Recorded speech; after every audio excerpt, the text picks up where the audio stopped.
sorry, not turn off, put it on silent. So at the end of the training, you can now go and check. Please assist me with some little coverage. All right. Now, all the officers that started. My name is Realtor Osagede Collins. No one. Yes, Realtor Osagede Collins. Real estate consultancy is part of. Please, it's not recording now. It is. Are you sure? Okay. Okay. No problem. Yes. I am a certified security specialist, member Nigerian Institute for Industrial Security, ex-CSO, Commander Escort.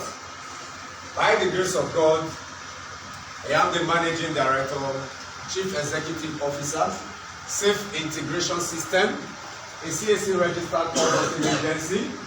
We offer real estate, energy, security, and general consultancy services.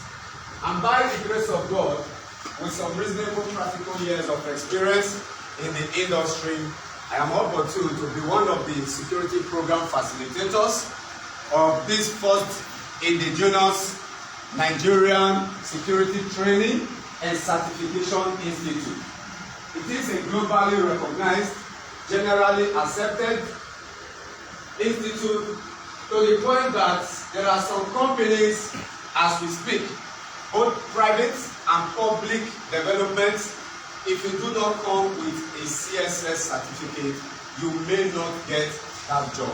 We are not saying it is the only criteria in the business industry today, in the corporate world, but we've been able to create some level of synergetic medium with others that they now see the institute worthy of not only training but inculcating in a participant the true act of corporate security. We are all aware that security has gone beyond just mere opening and closing gates. We have migrated to the stage of technological advancement, cyber security with some innovative solutions to existing or potential security challenges. By and large, security per se is not just a medium of creating job opportunities only, but we must be reminded that irrespective of the job title, being a regional security manager, security director, chief security officer, security management, ex-CSO, CSO, supervisors, as you may call them, we have one common goal, which is to guarantee the safety of lives, properties, information, and image of the host facility, like the one you came from. And of course, the country where that facility is what? Located. That is where our community responsibilities comes in, as far as the job security operations is concerned. If you say the next facility close to yours, their business or their security challenges have nothing to do with you, are you not the most current liar? True of us.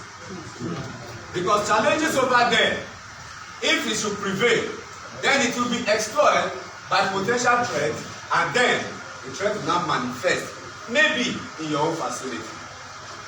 We had a scenario where there was a potential fire outbreak at the elementary stage in an oil rig facility close to the hospitality industry where I once worked as a security supervisor. Intercontinental Hotel. How many of us know about Intercontinental Hotel? That is now LC, Lagos Continental.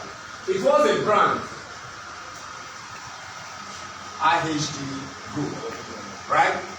Before I buy on this street, Victoria Island. I once worked there. Moving on, why are we doing all of this? We were able to curb the menace of that potential fire outbreak. If it should trigger into our facility, we know what it means.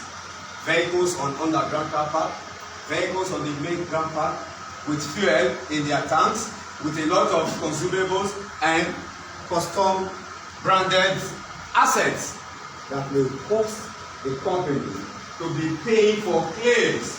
When there is a challenge, people use the opportunity to lay claims, and you will pay.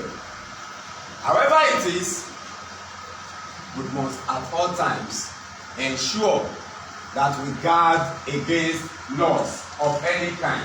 Loss can occur through accident. Loss can occur through willful damage. It can be an insider threat.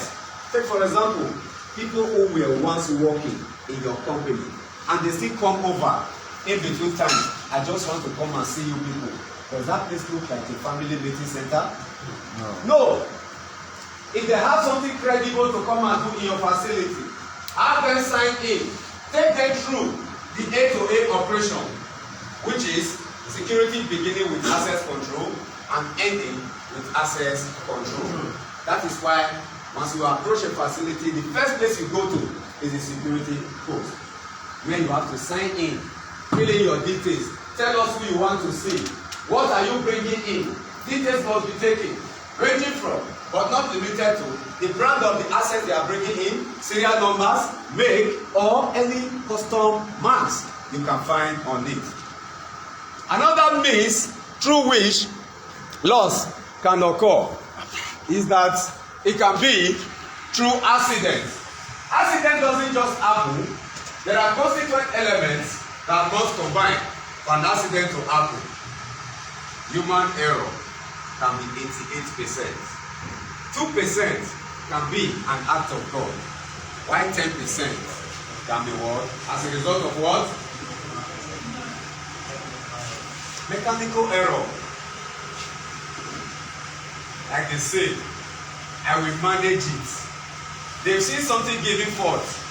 Instead of having it repaired or replaced, they will say, let me manage it. Act of God, natural disasters, flooding, tsunami, right? Earthquake, landslide, as the case may be. Can you stop all of this? Have there ever been any measure, any security measure around the globe that have been able to stop any of this? No. That is to tell you, acts of criminality are occurrences that can never stop, but can only be mitigated.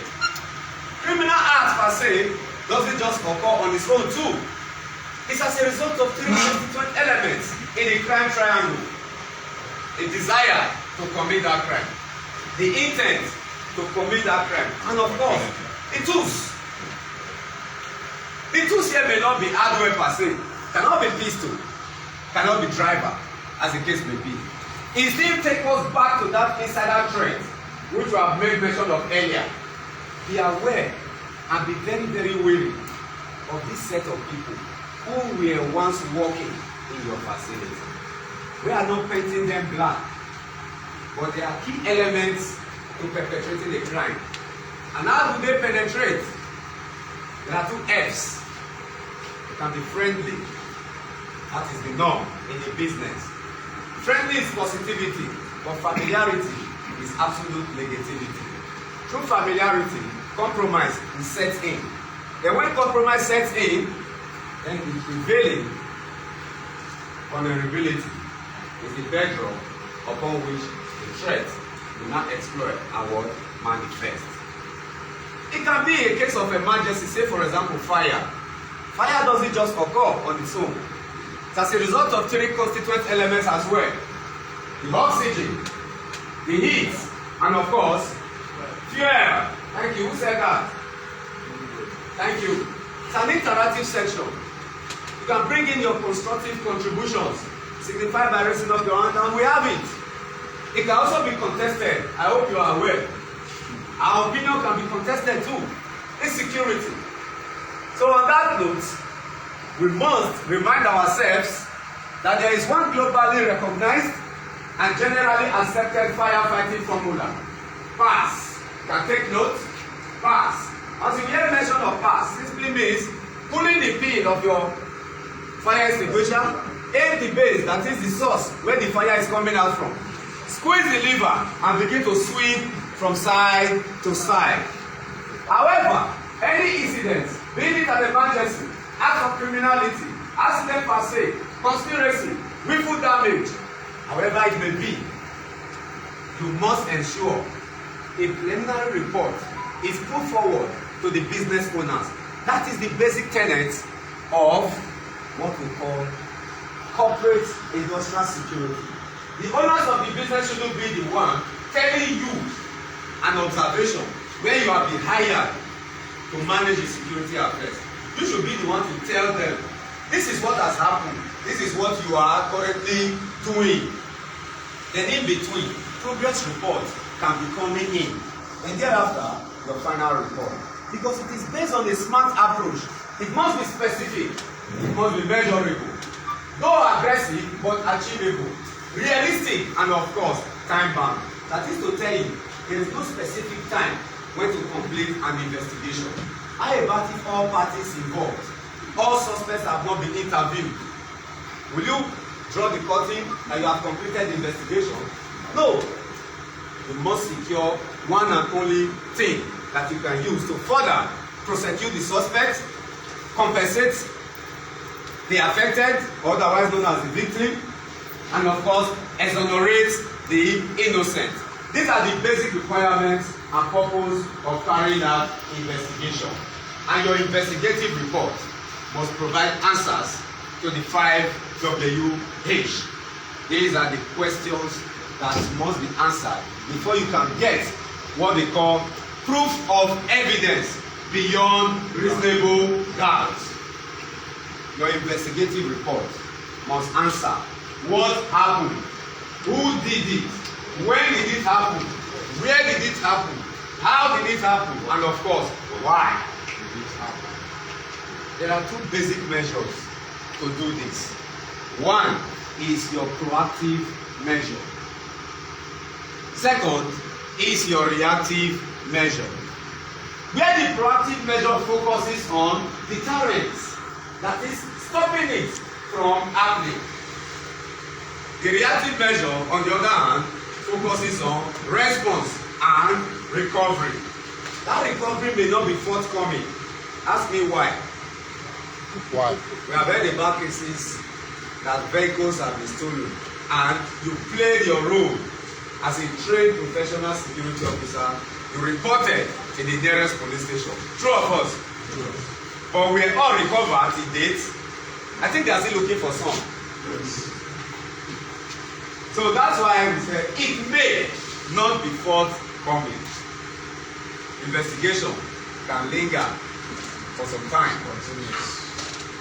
That is not to say they are not doing their job. But would they call you to come and claim an object that has not been recovered? No. Therefore, the proactive measure focuses on what? Deterrence. That is, stopping it from happening. Then the reactive measure focuses on response and recovery. For way to stop it from happening, it therefore takes into consideration the 6 Ds of industrial security. Detect, delay, deny, deter, detain, and possibly destroy. Yes, possibly destroy. It is conditional. There is no specific incitations on how and why it has become part of the 5 Ds. Take for example, a 62-year-old security manager cannot account for the situation at hand, cannot unravel the root cause of what has before a facility, especially when it has to do with loss of life or huge financial loss. If you cannot provide who is trying to bring the company down or man the objective, by law, you are liable to pay for it. You were hired as a security manager to guarantee the safety of lives, properties, information, and image. These are the first structures your security operation is built on. These are the assets in value, especially as it has to do with hospitality industry, where your major goal that seconds guarding against us is to make sure people feel home away from home. Is that not the slogan of the hospitality industry? Making people feel home away from home. That therefore takes us to goals and vision of hotel and hospitality services. On that note, we hereby titled the discussion so far, The Fundamentals of Industrial Security Operations, otherwise known as the basics. Every of your operations, every of your operandies, every of the procedures you are enforcing must be in line with the golden rule of security, your standard operating procedure. The SOP is what guides you within that your territorial boundaries where you are giving security cover. And of course, never you forget that you owe it a duty to also be an agent of positive change. You were hired because they need someone to come and make a change, right? Not that the hands of the team they had before was not good enough, but they need someone who can bring forward positive change. You must be an agent of positive change. Permit me to refer us now to the observation, criticism, and contribution time. Do we have any questions so far before we proceed with the slides? Thank you. Any questions so far? So that we'll proceed with the slides. Yes, please. All right. In the absence of no question, we continue with goals and vision of hotel and hospitality services. They are professionally crafted in line with your security.